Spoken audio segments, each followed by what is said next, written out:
Ma troisième intervention sur les mots va porter sur le thème de la session prochaine, de la prochaine table ronde. Ils vont nous faire réfléchir sur des termes qui ne sont en rien poétiques, je dois vous avertir à l'avance.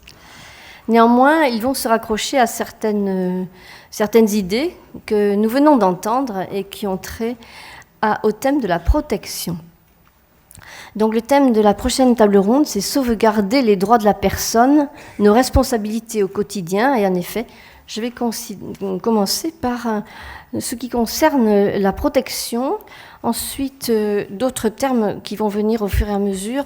Pour pas que vous partiez tout de suite, je vous les réserve comme une surprise. Voilà.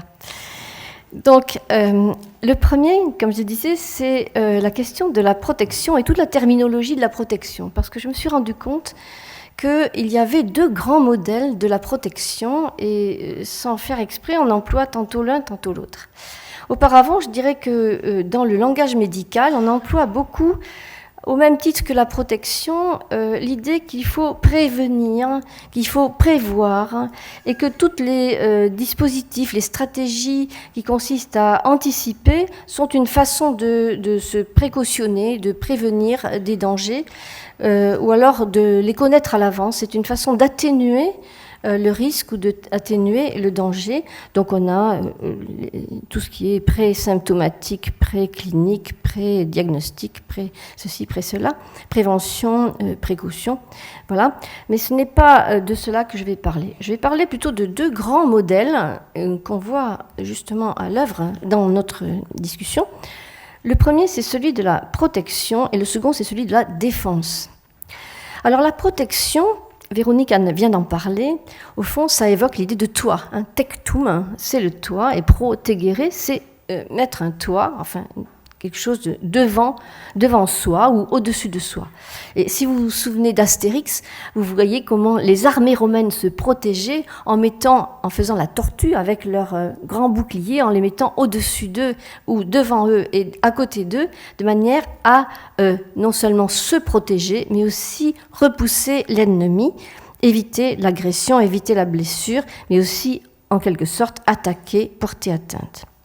Alors, lorsqu'il y a un agresseur, cette stratégie de la protection, de s'envelopper, de se protéger de murs ou quelque chose qui protège, c'est très efficace. Mais quand l'atteinte s'est insinuée dans le corps et dans l'esprit, comme dans la maladie d'Alzheimer, quand la personne peut devenir son propre ennemi, alors quelle est la protection dont nous disposons ?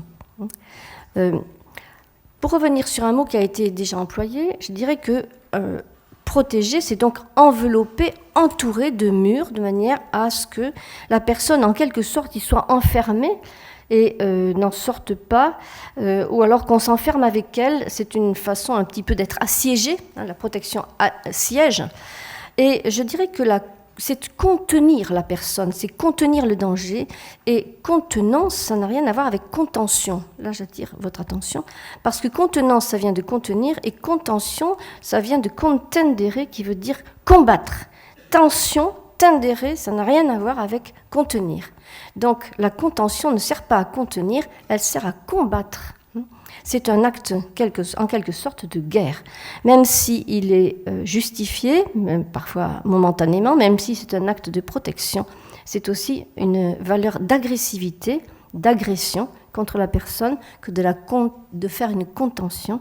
Je crois qu'il ne faut pas essayer de confondre contenance et contention. Donc le premier modèle de cette défense-là est statique. On ne bouge pas, on s'enferme avec et on se calfeutre en quelque sorte. Le deuxième modèle, c'est celui de la défense. Alors, défense est assez proche de se protéger, c'est aider une personne, aider quelqu'un, en luttant aussi contre quelque chose. On le défend contre les microbes, après tout, contre l'ennemi, contre la guerre. Mais défendre se dit aussi positivement. On le dit pour, par exemple, soutenir une idée. Je défends une idée. Je défends une cause. Défendre des droits, les soutenir et les aider. Voilà. C'est dans ce sens-là positif qu'on peut employer défendre. Vous voyez, pas seulement dans le sens agressif, négatif. Alors, c'est évidemment ce sens-là auquel nous pensons quand il va s'agir de défendre les droits de la personne. C'est évidemment défendre contre les agressions, contre les manquements, mais c'est aussi beaucoup plus intéressant de les soutenir, c'est-à-dire de les connaître ou de les faire connaître, de les promouvoir et de les dénicher, puisqu'on ne les connaît pas bien, à vrai dire, les droits des personnes, surtout les personnes alzhémériennes ou les personnes malades. Donc, c'est de les trouver, de les dénicher, de les chercher, de manière à leur permettre de s'exercer. C'est les faire advenir qui est au fond intéressant dans Défense. Et on pense à ce recueil de défense et illustration de la langue française de Dubellé au XVIe siècle, où il s'agissait non pas seulement de défendre l'usage de la langue française contre le latin, contre d'autres langues, mais de l'illustrer. Illustration, donc la défense ne va pas sans une illustration, c'est-à-dire un usage, un bon usage, une créativité. Et c'est cela le travail de défendre, promouvoir, et non pas de défendre, protéger. Nous arrivons vers la fin. Le mot qui suit, qui est aussi difficile, c'est celui de solidarité. On dit défendre les droits d'une personne, c'est un devoir de solidarité. On ne doit pas le négliger parce que nous vivons ensemble et nous sommes solidaires les uns des autres. C'est très bien. Mais la valeur de solidarité, elle n'est pas si facile que ça à comprendre. Alors essayons de travailler encore sur ce mot-là. Je pense qu'une des façons de travailler sur un mot qui n'est pas très parlant, qui n'est pas très poétique en tout cas, c'est de le prendre au négatif, c'est de désolidariser. Qu'est-ce que c'est désolidariser ? C'est quand lorsque vous avez un moteur d'une voiture, deux pièces qui devaient être ensemble et participer au tout, elles se désolidarisent et voilà, le tout ne marche plus. Ça ne fonctionne plus, le moteur se met en panne. Voilà, pour la voiture. Je pense que toute la solidarité fonctionne comme ça, c'est-à-dire c'est la condition qui permet que chaque pièce, chaque élément participe au tout. Et alors le tout, c'est intéressant parce qu'en latin, c'est solidum, c'est le solide, c'est le dense, c'est l'entier. Donc solidaire, ça vient de solidum, c'est-à-dire ce qui garantit l'entier, l'intégrité de tout. Voilà. Donc lorsqu'on vous êtes souvent parents solidaires, caution solidaire de vos enfants, c'est ça, lorsqu'ils cherchent un logement. Eh bien, si on n'est pas caution solidaire, ça veut dire que le contrat de location n'aura pas lieu parce qu'il manquera une pièce qui ne permettra pas de faire ce contrat et d'avoir ce fameux appartement auquel ils tiennent beaucoup. Voilà. Donc, la solidarité, de même sociale et politique, elle est nécessaire parce que si on se désolidarise, l'ensemble de la société ne marche pas. Voilà. Donc, c'est la désolidarisation qu'il faut éviter avec cette valeur qui est la solidarité. Alors, comment exercer la solidarité ? Un dernier mot, c'est celui de se mobiliser. Vous voyez, c'est pas très poétique, on fait ce qu'on peut. Donc, mobiliser, je me suis dit, mais qu'est-ce que c'est que se mobiliser ? Voilà. Eh bien, pareil, on va arriver un petit peu au même trajet, mais auparavant, on se souvient que mobiliser, ça vient de se mouvoir. Évidemment, c'est par le mouvement, l'action, la dynamique. C'est vraiment un schéma très dynamique qu'il y a dans mobiliser, mais avec des nuances, naturellement. On parle de la mobilisation générale, c'est un schéma militaire. On parle de se mobiliser pour des valeurs humanitaires, des valeurs sociales. On parle de militants. Enfin, tout ça fait masse, disons, masse et action. On parle aussi de mobilisation dans le langage médical pour dire qu'un membre doit être mobilisé, dans le langage des kinés, parce qu'il était resté inerte, parce qu'il ne bougeait plus, donc on va le faire rebouger. Donc dans mobilisation, il y a donc bouger. Mais bouger, ça ne dit pas grand-chose.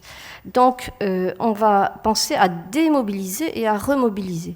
Il me semble que la mobilisation, c'est un moment d'une action. Et elle demande un effort, elle demande une tension, elle demande une énergie, et que ça va de pair avec des moments où on se démobilise un peu et où on se remobilise après. Donc le soin de la personne, surtout vous, soignants, je pense, et les personnes elles-mêmes, passent par ces phases de démobilisation, de mobilisation et de remobilisation. Il me semble que ça fait une triade. Il faut mettre le mot dans sa série, sinon on a des slogans, mais on ne le comprend pas vraiment, on ne le vit pas. Alors je voulais finir par quelque chose qui soit un peu plus poétique que solidarité, mobilisation, c'est très bien, mais essayons de trouver quelque chose qui engage le malade lui-même, parce que jusqu'à présent, on ne l'a pas ressenti dans cette série de mots.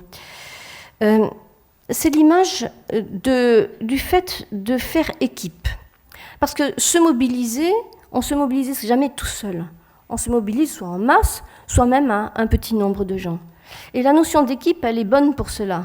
Ça veut dire qu'on fait équipe parce qu'on est ensemble, parce qu'on va faire des choses ensemble, et on va bouger ensemble. Et l'équipe, après tout, pourquoi on ne parlerait pas de faire équipe pour le malade et pour son entourage ? On n'utilise jamais cette terminologie-là, on l'emploie pour des soignants. Mais après tout, le sentiment de faire équipe avec son proche, elle existe, elle doit être promue. On pourrait leur donner le sentiment de faire équipe, non pas contre, mais pour. Et pourquoi ? Eh bien, équipe, ça vient de esquif. Merci, Pierre-Emmanuel. Esquif, c'est le bateau, ce petit bateau qui vogue sur l'eau. Et équipage, c'est celui qui est sur le bateau. Alors j'ai pensé que l'image d'être embarqué sur un esquif avec l'équipage, pouvait convenir aussi bien pour les soignants, aussi bien pour les malades et aussi bien pour tout le monde. Voilà, je vous remercie.